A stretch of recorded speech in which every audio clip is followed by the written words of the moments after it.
आज मैं एक मजेदार और हल्की फुल्की हॉरर मूवी लेकर आई हूँ, जहाँ पे एक आदमी गलती से टाइम ट्रेवल करता है और उसे डेड आइज का सामना करना पड़ता है। और एक फन फैक्ट, ये मूवी काफी फेमस हॉरर मूवी के फ्रेंचाइजी का प्रीक्वल है। अगर आप हॉरर मूवीज के फैन हो तो मुझे कमेंट्स में जरूर बताइए कि ये कौन से मूवी का प्रीक्वल है।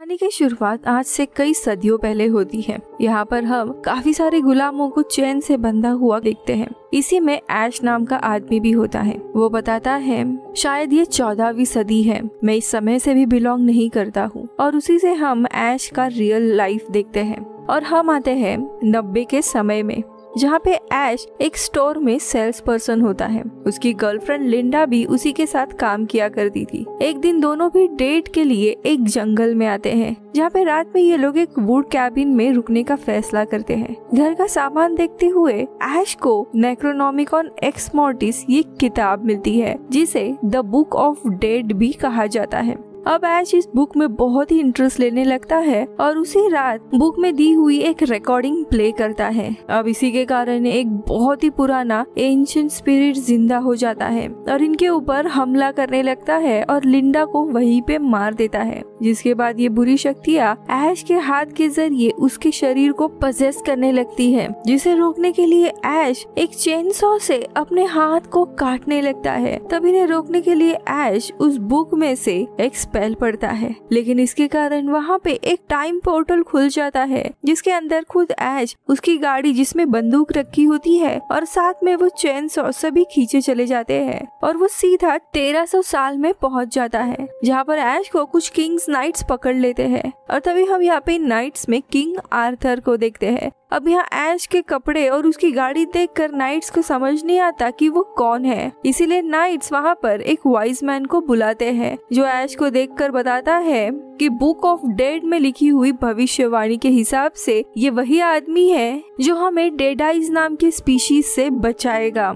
डेड आइज उन स्पिरिट्स को कहा जाता है जो इंसानों का सोल निकालकर उनके शरीर को पजेस कर लेते हैं। इस समय इनका काफी आतंक पूरी दुनिया में फैला हुआ था, पर आर्थर वाइज मैन की बातों पर यकीन नहीं करता और उसे ऐश अपना दुश्मन यानी ड्यूक हेनरी का एक आदमी लगता है और इसीलिए वो ऐश को गुलाम बनाकर वहाँ से लेकर जाने लगता है। जिसके बाद सीन शिफ्ट होकर प्रेजेंट में आता है, जहाँ पे हम ऐश को उन्हीं दूसरे कैदियों के साथ देखते हैं। अब यहाँ किले के अंदर हम आर्थर की प्रजा को देखते हैं, जो कि आर्थर के लड़ाई से वापस आने के कारण बहुत ही सेलिब्रेट कर रहे होते हैं। पर इन्हीं लोगों के बीच में शीला नाम की एक लड़की भी होती है, जिसका भाई आर्थर के सेना में है, पर उसे अपना भाई कहीं पर भी दिख नहीं रहा होता है। और इसीलिए तब शीला आर्थर से अपने भाई के बारे में पूछती है, तो आर्थर शीला को उसके भाई की जंग के दौरान मौत हो गई है ये बताता है। जो सुनकर शीला बहुत ही ज्यादा टूट जाती है और गुस्से में वो ऐश के सामने जाती है और उसे लगता है कि ये भी ड्यूक हेनरी का ही आदमी है, इसीलिए उसे बहुत ही ज्यादा मारती है, कर्स करती है और कहती है कि मेरे भाई का मैं बदला लेके रहूंगी।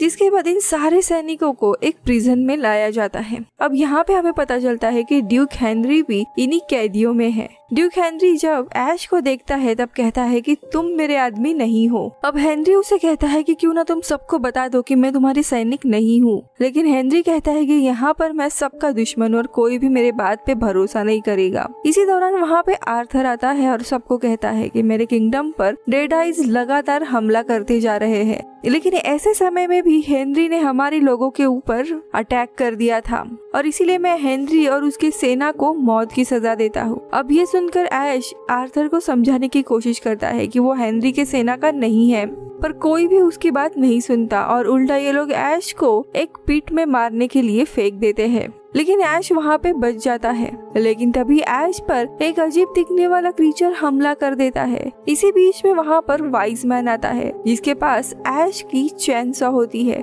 जिसे इन लोगों ने ऐश से ले लिया था। और वाइज मैन को भी ये लग रहा होता है कि ऐश यहाँ पे उन्हें डेड आइज से बचाने के लिए आया हुआ है, इसीलिए वो चेनसॉ कुएं में फेंक देता है, जिससे ऐश अपने कटे हुए राइट हैंड से पकड़ लेता है और उसी चेनसॉ के मदद से उस क्रीचर को मार डालता है। पर ये ये देखकर आर्थर को और भी ज्यादा गुस्सा आ जाता है और वो अपनी सेना को ऑर्डर देता है कि पिट में जो कांटों की दीवार है उसे ऑन कर दो। इसके कारण हम देखते हैं दोनों तरफ से कांटों की दीवार आने लगती है और बीच में ऐश फंस जाता है। पर तभी ऐश काफी समझदारी से एक मेटल चेन को पकड़कर ऊपर आने लगता है। तभी एक डेडाइज ऐश के ऊपर हमला करके उसके पैर को काटने जाती है, लेकिन ऐश तब तक ऊपर आ चुका था और वो डेडाइज दीवारों के बीच में कुचलकर मारी जाती है। इसके बाद ऐश ऊपर आकर सबसे पहले वाइज मैन से अपनी बंदूक लेता है और उन सबको डराने लगता है, जिसके बाद वो हेनरी और उसके लोगों को आजाद करवाता है। अब ये देखकर हेनरी कहता है कि मैं तुम्हारा एहसान कभी भी नहीं भूलूंगा और जब भी तुम्हें मेरी मदद लगेगी मैं हमेशा आ जाऊंगा। अब ये देखकर आर्थर अपनी तलवार से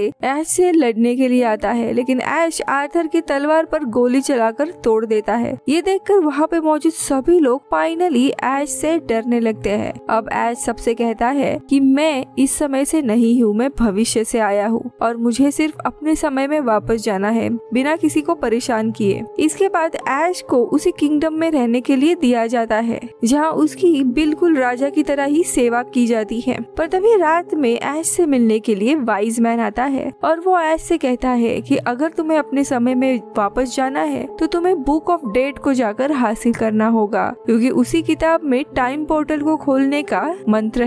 लेकिन ऐश अब उस किताब के करीब भी नहीं जाना चाहता है। वो काफी डरा हुआ था क्योंकि उसी के कारण लिंडा की मौत हुई थी और ऐश यहाँ पे आया था। इसीलिए ऐश वाइज मैन से कहता है कि आप कोई दूसरा रास्ता ढूंढ के दो ताकि मैं अपने समय में वापस जा सकूं। लेकिन तभी वहाँ पर एक बुजुर्ग औरत को अचानक से चक्कर आने लगते हैं और देखते देखते वो एक डेडाइड में बदल जाती है। अचानक से वो हवा में उड़ने लगती है और सबसे कहती है कि इंसानों को नेक्रोनॉमिकॉन कभी नहीं मिलेगी और कुछ समय में ही सारे इंसान की सोल्स अब डेडाइड ले लेंगे। ये कहकर वो औरत नीचे गिर जाती है, जिसे फिर आर्थर देखने के लिए जाता है, पर ऐश आर्थर को रोकता है और अचानक से वो औरत उठकर लोगों पर हमला करने लगती है, लेकिन ऐश अपने बंदूक से उस औरत को मार देता है। अब आर्थर को भी ऐश की इन शक्तियों का पता चल गया था। इसी बीच में अब वाइज मैन फिर से ऐश से कहता है कि अगर डेडाइज को वो किताब हमसे पहले मिली तो इंसान सभी टाइमलाइन से खत्म हो जाएंगे, इंसान का अस्तित्व ही खत्म हो जाएगा। जो सुनकर ऐश फिर उस किताब को ढूंढने के लिए मान जाता है, जिसके बाद सोल्जर ऐश को उसके कटे हुए हाथ के लिए एक नया मेटल का हाथ बना कर देते हैं। तो यह दूसरी तरफ शीला को देखते हैं, जो ऐश के कारनामे देखकर उसे पसंद करने लगी थी। ऐश के जाने से एक रात पहले शीला उसके लिए एक ब्लैंकेट बना कर लाती है और दोनों भी रोमांटिक होते हैं। अब अगली सुबह ऐश वाइज मैन और कुछ सोल्जर्स के साथ अपने सफर के लिए निकल पड़ता है, पर ये लोग ऐश का साथ कुछ ही देर तक देने वाले थे, क्योंकि एक सड़क के पास आकर वाइज मैन ऐश से कहता है कि इस सड़क को रोड ऑफ द डेड कहा जाता है और तुम्हें ही इस सड़क से होते हुए एक कब्रिस्तान तक पहुंचना है, जहां पर तुम्हें वो किताब मिलेगी जिसे लेकर तुम्हें एक खास स्पेल बोलना होगा। अब ये सुनकर ऐश फिर अकेले ही अपने घोड़े के साथ जंगल से होते हुए आगे बढ़ता है, पर तभी ऐश के पीछे एक डेमन पड़ जाता है, जिससे बचने के चक्कर में ऐश जाकर एक पेड़ से टकरा जाता है और जमीन पर गिर जाता है। अब उस डीमन के कारण उसका घोड़ा ऑलरेडी भाग चुका था, इसीलिए अब ऐश पैदल ही आगे चलने लगता है और डीमन से बचने के लिए वो एक विंड मिल के अंदर जाकर छुपता है। देखते ही देखते रात हो जाती है। तभी ऐश एक आईने में अपनी परछाई को देखकर काफी डर जाता है, क्योंकि वो परछाई मानो जिंदा थी और गलती से वो इसी आईने को तोड़ देता है। पर उसका ऐसा करते ही आईने के टुकड़ों में से ऐश की 3 परछाई निकालकर बाहर आती है। ये साइज में बहुत ही छोटे होते हैं, जो ऐश को अब परेशान करने लगते हैं। ऐश किसी तरह खुद को बचा लेता है, लेकिन इसके बावजूद वो सभी ऐश मिलकर उसे बेहोश कर देते हैं। जिसके बाद एक दूसरा छोटा ऐश बड़े ऐश के मुंह के अंदर चला जाता है, जिसके कारण देखते देखते मेन ऐश के शरीर से एक दूसरा ऐश निकलने लगता है और इसी तरह एक इविल ऐश का जन्म होता है। फिर यहाँ पे इन दोनों में भी बहुत ही फाइट होने लगती है। मेन ऐश को इस इविल ऐश को हराना बहुत ही मुश्किल जा रहा था, लेकिन फिर वो अपनी बंदूक लेकर इविल ऐश के चेहरे पर ही शूट करके उसे मार देता है, जिसके बाद उसे वहीं पर दफना देता है। वहाँ से वो बाहर निकलता है कि तब तक उसका घोड़ा भी आ गया होता है। अब वो घोड़े के साथ उसी कब्रिस्तान में आता है जहाँ पे उसे पहले आना था। अब यहाँ आने के बाद उसे सामने एक टूम दिखाई देती है, जिसके अंदर उसे 3 किताबें रखी मिलती है। अब ऐश जैसे ही पहले किताब को खोलता है तो वो किताब उल्टा उसे अपने अंदर ही एक अलग डायमेंशन में खींचने लगती है, पर ऐश अपने मेटल हाथ की मदद से वहाँ से बाहर निकलता है। अब दूसरे किताब के पास जैसे ही वो जाता है तो वो किताब ही उसे काट लेती है। अब फाइनली वो तीसरे किताब के यहाँ पे आ जाता है, लेकिन यहाँ पर उसे वाइज मैन ने बताए हुए उस जादुई मंत्र को बोलना था, लेकिन वो भूल गया होता है। अब याद करके कुछ तो वो मंत्र बड़बड़ाता है, जिसके कारण कब्रिस्तान में दफन किए हुए सारे डीमंस अब जिंदा होकर जमीन के ऊपर आने लगते हैं, जो देखकर ऐश बहुत ही ज्यादा डर जाता है और तुरंत उस किताब को लेकर वहाँ से भागने लगता है। अब ऐश के जाने के बाद हम देखते हैं वो सभी डीमन किंग आर्थर के किंगडम की तरफ ही बढ़ रहे होते हैं। तो यहाँ पे इविल ऐश भी जिंदा हो जाता है, जो अभी जाकर डेड आइज के साथ उनकी सेना में शामिल हो जाता है। इधर ऐश वापस आकर अब वाइज मैन को वो बुक दे देता है, पर वाइज मैन ऐश से पूछता है कि क्या तुमने वो जादुई मंत्र कहा है? तो ऐश कहता है हाँ, मैंने ये मंत्र लगभग सही बोल दिया था। लेकिन वाइज मैन समझ जाता है कि ऐश वो मंत्र भूल गया है, और तभी वो ऐश से कहता है कि अगर मंत्र को बिना बोले तुम वहाँ से किताब उठाकर लेकर आए हो तो इसके कारण अब सारे डेड आइज जिंदा होकर किंगडम की तरफ ही आ रहे होंगे, और अब वो लोग हम पर जल्दी ही हमला करने के लिए आ रहे हैं। अब ये सुनने के बाद ऐश अपने गलती के लिए माफी मांगता है और कहता है कि मुझे बस अपने समय में जाना है, मुझे ये सब कारनामा नहीं करना है। लेकिन ये सुनकर सभी लोग और खुद शीला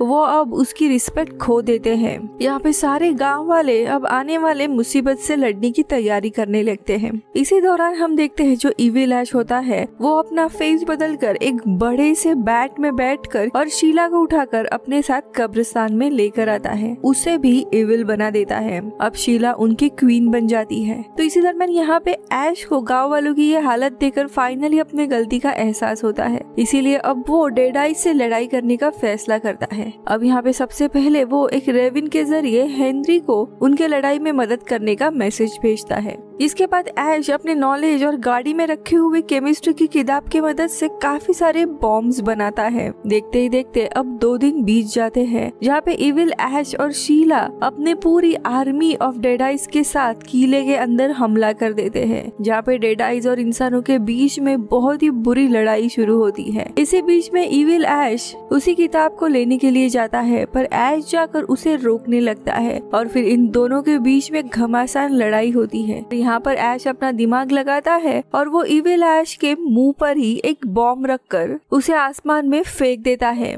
उसमें इविल ऐश की मौत हो जाती है, जिसके कारण शीला भी उसके मंत्र से आजाद होकर वापस इंसान बन जाती है, के कारण लड़ाई खत्म हो जाती है। अब लड़ाई के बाद हेनरी और आर्थर भी अपना हाथ मिलाते हैं और एक दूसरे को प्रॉमिस करते हैं कि वो अब दुश्मन नहीं है। अब दूसरी तरफ वाइज मैन उस किताब यानी नेक्रोनोमिकॉन किताब में से कुछ मंत्र बोलता है और ऐश को पीने के लिए एक पोशन देता है, लेकिन इसके लिए वापस ऐश को एक मंत्र बोलना होगा जिसका नाम है क्लाटू वराटो निक्टो। अब वो पोशन लेके वो वहाँ से निकल जाता है। अब एक रेगिस्तान में जाने के बाद वो पोशन पीता है और वो मंत्र बोल देता है और वापस अपने समय में लौट आता है, जहाँ पे अपने दोस्त को वो ये सारी कहानी बता रहा होता है। अब उसका दोस्त पूछता है कि क्या इस बार एटलीस्ट तुमने मंत्र सही बोला है, लेकिन ऐश को याद नहीं होता। इसी दरम्यान उसकी मुलाकात एक काफी अच्छे लड़की से होती है। वो उसके साथ फ्लर्ट कर ही रही होती है कि तभी वहाँ पे बहुत सारी हवा चलने लगती है और हम देखते हैं ऐश ने गलत मंत्र बोला होता है, इसलिए अब यहाँ पे एक डेड आइज आई है जिसके साथ वो लड़ने लगता है और ये कहानी इधर ही खत्म होती है। वेल ये है मूवी का एक एंड। मूवी का एक दूसरा एंड भी है जहाँ पे ऐश ने बहुत सारा पोशन पिया होता है, इसीलिए वो गलती से 100 साल आगे टाइम ट्रैवल करता है और ये कहानी इधर ही खत्म होती है। अब जिन लोगों को पता नहीं है किस हॉरर मूवी का प्रीक्वल है तो मैं बता देती हूँ, ये कहानी इविल डेड मूवी का प्रीक्वल में से एक है, लेकिन ये कहानी थोड़ी देखने के लिए मजेदार है। वही इविल डेड बहुत ही ज्यादा खतरनाक है। मिलती हूँ अगले वीडियो में। बाय।